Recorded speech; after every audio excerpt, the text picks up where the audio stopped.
দীর্ঘ পথ পরিক্রমা শেষে সাক্ষ্য গ্রহণ শেষে উভয় পক্ষের যুক্তিতর্ক শেষে সেই মামলাটি এখন রায়ের জন্য প্রস্তুত হয়েছে। আজকে মাননীয় আদালত এই মামলাটির রায় ঘোষণার জন্য আগামী 17ই নভেম্বর সোমবার দিন নির্ধারিত করেছেন। ইনশাল্লাহ আগামী 17ই নভেম্বর সোমবার এই মামলাটির রায় ঘোষিত হবে।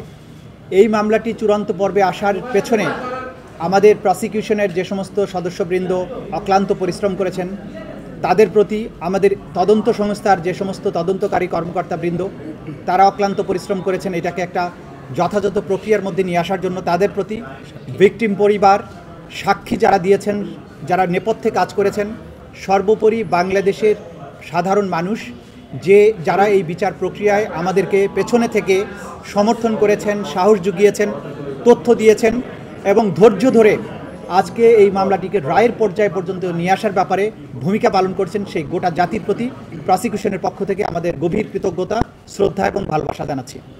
আমরা অঙ্গীকার করেছিলাম যে যারাই বাংলাদেশে যত শক্তিশালী হোক না কেন, যদি কেউ অপরাধ করে, মানবতাবিরোধী অপরাধ করে, তাদেরকে সঠিক পন্থায় বিচারের মুখোমুখি করা হবে এবং তাদের আইন অনুযায়ী যে প্রাপ্য সেটা তাদেরকে বুঝিয়ে দেওয়া হবে। সেই প্রক্রিয়ায় আমরা একটা দীর্ঘ যাত্রা শেষ করেছি। আমরা এখন চূড়ান্ত পর্বে উপনীত হয়েছি।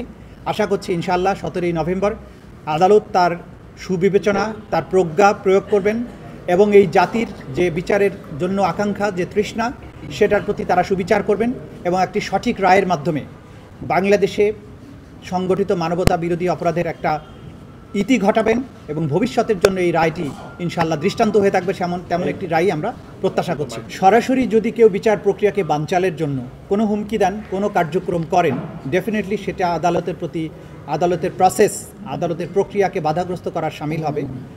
তো বাইরে তারপরেও সব কিছুর ব্যাপারে আমরা আমাদের নাক গলাতে চাই না। আমরা আমাদের বিচার প্রক্রিয়ার মধ্য দিয়ে, আইনের প্রক্রিয়ার মধ্য দিয়ে চলতে চাই।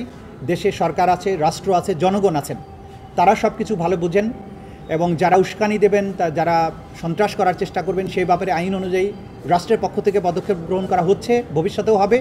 আর যে জাতি ঐক্যবদ্ধ থাকে, জনগণ যখন জেগে থাকে, সেই দেশের ভাগ্য নিয়ে সেই দেশে নৈরাজ্য করার সাহস, শক্তি কারোরই কোনো দিন ছিল না, হবেও না।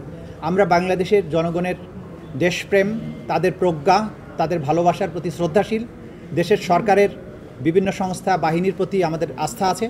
আমরা আশা করি যা কিছু বিচ্ছিন্নভাবে ঘটছে সেগুলো কোনোই প্রভাব কোনো জায়গায় পড়বে না এবং সব কিছু স্মুথলি হবে, বাংলাদেশ সামনে এগিয়ে যাবে। এই বিচার আমরা যে প্রক্রিয়ার মধ্য দিয়ে এসেছি সেটা ট্রান্সপারেন্ট ছিল। আপনারা সবাই তার প্রত্যক্ষ সাক্ষী। এখানে অকাট্য প্রমাণ, শক্তিশালী সাক্ষ্য প্রমাণ সব কিছু তুলে ধরা হয়েছে। জাতির সামনে এই বিচার হয়েছে, আইনজীবী নিয়োগ দেওয়া হয়েছে, দুনিয়ার সামনে ক্রিস্টাল ক্লিয়ারভাবে উপস্থাপন করা হয়েছে। সুতরাং তারা যত খুশি প্রশ্ন করতে পারেন। আইন তার নিজস্ব গতিতে চলবে, ন্যায় বিচার তার নিজস্ব গতিতেই চলবে।